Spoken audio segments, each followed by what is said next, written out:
بسم اللہ الرحمن الرحیم۔ چند دن پہلے ایک دوست کے ہاں جانا ہوا تو باتوں ہی باتوں میں انہوں نے اپنے ایک دوست کی باتیں سنائی، جنہیں سن کر مجھے بڑی حیرت بھی ہوئی اور خوشی بھی۔ وہ ایمان میں اضافے کا سبب بھی بنی۔ سوچا ایسی ایمان افروز باتوں سے ہر ایک کو مستفید ہونا چاہیے، تو حاضر ہے انہی کی زبانی، انہی کی کہانی۔ ہم وزٹ ویزے پر جب جاپان گئے، ہم نے ادھر سوچا کیوں نہ کسی کو مسلمان ہونے کی دعوت دی جائے۔ اسی دوران ہم نے ایک خاتون کو دعوت دی تو وہ کہنے لگی آئی ایم ناٹ مسلم۔ تو ہم نے کہا میم، آپ اگرچہ مسلمان نہیں مگر آپ کو حق کی دعوت دینا تو آپ کا بھی حق ہے جو ہم آپ تک پہنچانا چاہتے ہیں۔ تو وہ ہماری بات سننے لگی۔ ہم نے اس کو اسلام کی دعوت دی، اللہ تعالیٰ کی وحدانیت کے بارے میں بتایا کہ وہی ہمیں رزق دیتا ہے، اسی ذات نے ہم سب کو پیدا کیا ہے، زندگی موت کا وہی مالک ہے، ہر چیز پر قادر ہے، عزت ذلت اسی کے قبضے قدرت میں ہے۔ پہلے تو وہ ہماری باتیں بڑے غور سے سنتی رہی۔ آخر اس نے کہا دیکھو، آپ کی باتیں مجھے بہت اچھی لگی ہیں، میں آپ کا مزید وقت ضائع نہیں کرنا چاہتی، آپ میری بھی کچھ چند باتیں سن لیں۔ میں آپ کو بتا دوں کہ میں ایک اسکول ٹیچر ہوں، کافی عرصے سے سیتا رام نامی بدھ کی پوجا کر رہی ہوں، اسی کو اپنا بھگوان اور خدا مانتی ہوں۔ اگر آپ سچے ہیں اور آپ کا دین بھی برحق ہے اور آپ کا خدا بھی برحق ہے اور سچا ہے اور وحدہ لا شریک ہے، اس کے علاوہ باقی سب جھوٹے اور باطل معبود ہیں، تو پھر میں اسلام قبول کرنے کے لیے تیار ہوں، مگر میری ایک شرط ہے۔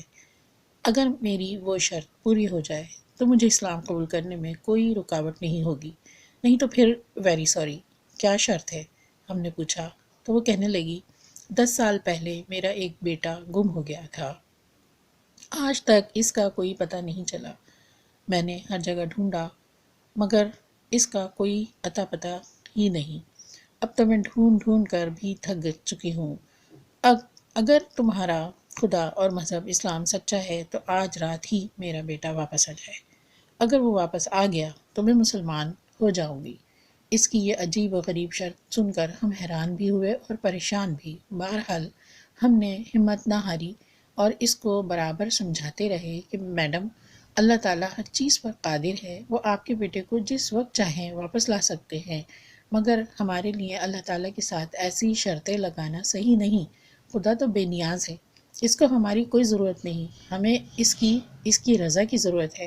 ہمارے لاکھ سمجھانے کے باوجود بھی وہ خاتون بضد ہی رہی کہ نہیں، میرا بیٹا واپس آئے گا تو میں اسلام قبول کروں گی، ورنہ نہیں۔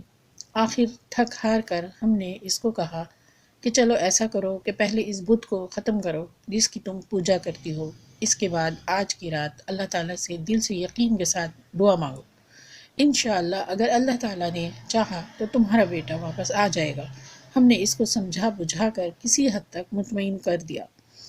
اس رات ہم سب ساتھیوں نے بھی مل کر اللہ تعالیٰ سے اس خاتون کی ہدایت کے لیے دعائیں مانگی۔ اگلے دن ابھی ہم اشراق پڑھ رہے تھے کہ وہ خاتون ہوٹل میں آ گئی۔ اس نے اپنے ساتھ ہم سب ساتھیوں کے لیے اپنے علاقے کا روایتی پرتکلف ناشتہ لیا ہوا تھا، بہت ہی خوش خرم دکھائی دے رہی تھی۔ ہم پھر فکر مند ہو گئے کہ اب اس کو کیسے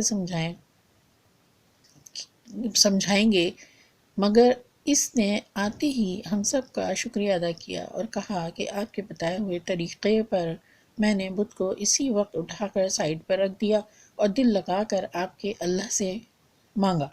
کیا بتاؤں تمہیں، مجھے تمہارے رب سے مانگنے میں اتنا مزہ آیا، اتنا قلبی سکون ملا کہ اس سے پہلے اتنا سکون کسی اور جگہ سے کبھی نہیں ملا۔ اسی کیفیت میں رات گزرتی گئی اور مجھے پتہ ہی نہ چلا، میں مانگنے میں اتنی مدہوش تھی کہ مجھے وقت گزرنے کا احساس ہی نہ ہوا۔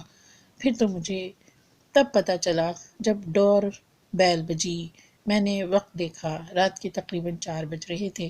میں نے دروازے کے ہول سے جھانکا تو مجھے اپنی آنکھوں پر یقین ہی نہ آیا۔ میں سمجھی شاید میری آنکھیں دھوکہ کھا رہی ہیں۔ میں نے کیا دیکھا؟ میں نے دیکھا کہ میرا بیٹا 10 سال پہلے گم ہو گیا تھا، گیٹ پر کھڑا ہے۔ مجھے تو یقین ہی نہ ہوا کہ اتنی جلدی میری دعا قبول ہو گئی ہے۔ مجھے لگا شاید میں کوئی خواب دیکھ رہی ہوں۔ میں نے جلدی سے آنکھوں کو مسلا، پھر اپنی آنکھیں گیٹ کے کھول پر گاڑ دیں، مگر وہ تو واقعی میرا بیٹا ہی تھا، میرا لخت جگر تھا، جس کی راہیں تکتے تکتے تقریباً مجھے 10 سال ہو گئے تھے، جس کے غم میں رو رو کر میری بینائی کمزور ہو گئی تھی، جس کی جدائی میں رونے سے میری آنکھوں کے آنسو بھی ختم ہو گئے تھے۔ میں نے دیوانہ وار گیٹ کھولا اور بیٹے کو اپنے سینے سے لگا لیا، پھر میں ہر چیز کو بھول کر اس کی خدمت میں لگ گئی۔ وہ بہت تھکا ہوا تھا، ابھی میں اس کو سلا کر آئی ہوں، شام میں آپ کو اس سے ملواؤں گی۔ خاتون کی باتیں سن کر ہم نے بھی اللہ تعالیٰ کا شکر ادا کیا کہ اللہ تعالیٰ نے ہماری بات کی لاج رکھ لی، ورنہ وہ تو بے نیاز ذات ہے۔ ہم نے اس خاتون کا ناشتہ قبول کر لیا اور اس کو پھر اسلام کی دعوت دی کہ اب آپ کو ضرور اسلام قبول کر لینا چاہیے۔ اب تو آپ کو یقین ہو گیا کہ اسلام ہی دین حق ہے اور اسی پر چلنے میں ہی دنیا اور آخرت کی کامیابی ہے۔ اللہ تعالیٰ ہی معبود برحق ہیں، اس کے علاوہ باقی سب جھوٹ ہے، مگر میری ایک اور شرط ہے، اگر وہ پوری ہوگی تو میں یقیناً اسلام قبول کر لوں گی۔ اب ایک اور شرط ہے آپ کی۔ یوں شرطیں لگا کر اسلام قبول کرنے کا کہنا مناسب نہیں ہے۔ ہم نے کہا مگر وہ اپنی بات پر ڈٹی رہی، اگر وہ شرط پوری ہو جائے تو پھر میں ضرور مسلمان ہو جاؤں گی۔ اچھا بتاؤ وہ کیا شرط ہے؟ میں کافی عرصے سے بیمار ہوں، اگر اللہ تعالیٰ مجھے بالکل ٹھیک کر دیں، میں تندرست ہو جاؤں، میری آنکھوں کی بینائی بھی مکمل طور پر ٹھیک ہو جائے اور اس کے علاوہ میری تمام بیماریاں بھی ختم ہو جائیں تو میں ضرور اسلام قبول کر لوں گی۔ ہم نے اس کو پھر کہا آپ خود اللہ تعالیٰ سے پھر دعا کریں، اللہ تعالیٰ خیر فرمائیں گے۔ وہ خاتون چلی گئی، ہمیں گھومنا پھرنا بھول گیا۔ ہم سب ساتھیوں نے بھی اس خاتون کی ہدایت کے لیے پھر تقریباً ساری رات اللہ تعالیٰ سے دعائیں مانگی۔ اگلے دن وہ پھر عشاء کے وقت آئی، حسب معمول ناشتہ بھی لائی اور بہت ہی خوش دکھائی دے رہی تھی۔ کہنے لگی کہ میں نے آج رات پھر دعا کی تو اللہ تعالیٰ نے مجھے بالکل ٹھیک کر دیا ہے، میں بالکل ٹھیک ہو گئی ہوں، میری بینائی بالکل ٹھیک ہو گئی ہے، دیکھو دیکھو میں نے چشمہ بھی نہیں لگایا ہوا ہے، مجھے چشمے کے بغیر بھی بالکل ٹھیک نظر آ رہا ہے۔ وہ بچوں کی طرح خوش دکھائی دے رہی تھی۔ اور ہاں ایک بات اور آپ کو بتا دوں، آج میں کل سے بھی زیادہ خوش ہوں۔ پتہ ہے کیوں؟ اس وجہ سے کہ نہیں میرا بیٹا آ گیا ہے یا میری بیماریاں اللہ تعالیٰ نے ختم کر دی ہیں، بلکہ اس وجہ سے خوش ہوں کہ اللہ تعالیٰ نے مجھے راہ حق سمجھا دیا ہے، مجھے جہنم کے راستے سے ہٹا کر جنت کے راستے پہ چلنے کی توفیق عطا فرما دی ہے۔ اگر تم نہ آتے تو پتہ نہیں میرا کیا بنتا، میں جہنم کا ایندھن بن جاتی، یقیناً بن جاتی۔ یہ کہتے ہوئے اس کی آنکھوں سے آنسو چھلک پڑے، لیکن کاش آپ تھوڑا پہلے آ جاتے، کچھ عرصے پہلے مل جاتے تو میری ماں جو میرے ہی بیٹے کے غم میں کافی عرصے بیمار رہ کر کفر پر مر گئی، وہ کفر پر نہ مرتی، وہ جہنم کا ایندھن نہ بنتی۔ ہم نے اس کو تسلی دی، آخر کچھ دیر بعد اس کو صبر آ ہی گیا، اب جلدی مسلمان کر دیں مجھے۔ ہم نے اس خاتون کو کلمہ پڑھایا اور باقاعدہ نماز سکھائی۔ اس کے بعد جتنے دن بھی ہم وہاں رہے وہ خاتون باقاعدگی سے ہمارا کھانا اور ناشتہ لاتی رہی، فرائض احکامات اسلام سیکھتی رہیں۔